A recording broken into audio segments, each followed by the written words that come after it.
ये पीढ़ी तकनीक की गिरफ्त में है। हर मोबाइल के नए वर्जन्स आते हैं, नए संस्करण आते हैं। हर एक साल में एप्पल अपना संस्करण बदल देता है और किसके हाथ में कौन सा मोबाइल है इससे ये तय होता है कि वो कितना नया है, कितना आधुनिक है। आधुनिकता की इस अंधी दौड़ में धर्म जो अपनी पुरातन और परंपराओं के साथ दृढ़ खड़े रहने में विश्वास करता है, तो पुरातन और अधुनातन के इस संघर्ष के बीच इस सदी में धर्म कहां खड़ा होगा? भगवान महावीर स्वामी तकनीक पर नहीं, तरकीब पर विश्वास रखते हैं। तकनीक बाह्य साधन का विकास करता है और तरकीब अंतरंग की साधना को प्रकट करता है। तकनीक आधुनिकता का विकास करता है और तरकीब आध्यात्मिकता का भी विकास कर देती है। इसलिए तकनीक का परिवर्तन आता चला जाएगा, विकास का दौर निरंतर चलता चला जाएगा। तकनीक हमारे ऊपर हावी ना हो, हम तकनीक का केवल सदुपयोग अपने जीवन चलाने के लिए करें, तो तकनीक आपके जीवन में बाधक नहीं बन सकता।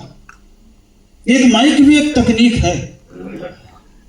उस समय तो तरकीब थी मंत्र की, जो समोश्रण में एक दिव्य ध्वनि खिलती थी 12 योजन तक पहुंच जाती थी, और आज ये तकनीक है, एक आवाज यहां से निकलती है 12 योजन नहीं, विदेश तक भी पहुंच जाती है।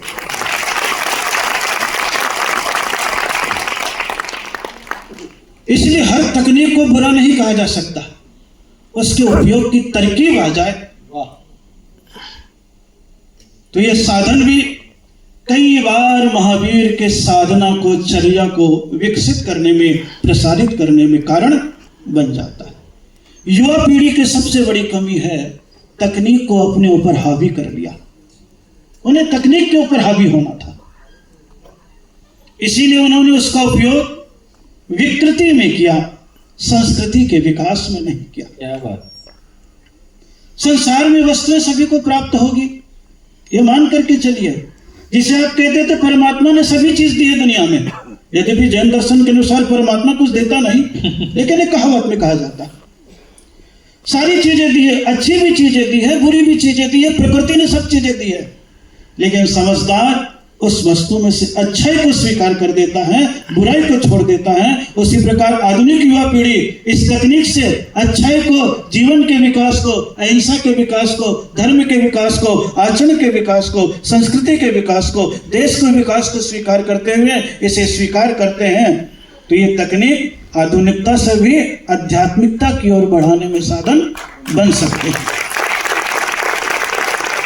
तो उनका सांसारिक जीवन भी चल जाएगा और धीरे से इसके माध्यम से जीवन का विकास भी होना प्रारंभ हो जाएगा। इसलिए तकनीक को हर क्षेत्र में बुरा ना समझे, उस तकनीक में से कुछ ऐसी तरकीब निकालने में जिससे उनके भी जीवन का विकास हो और समाज का भी, देश का भी विकास हो।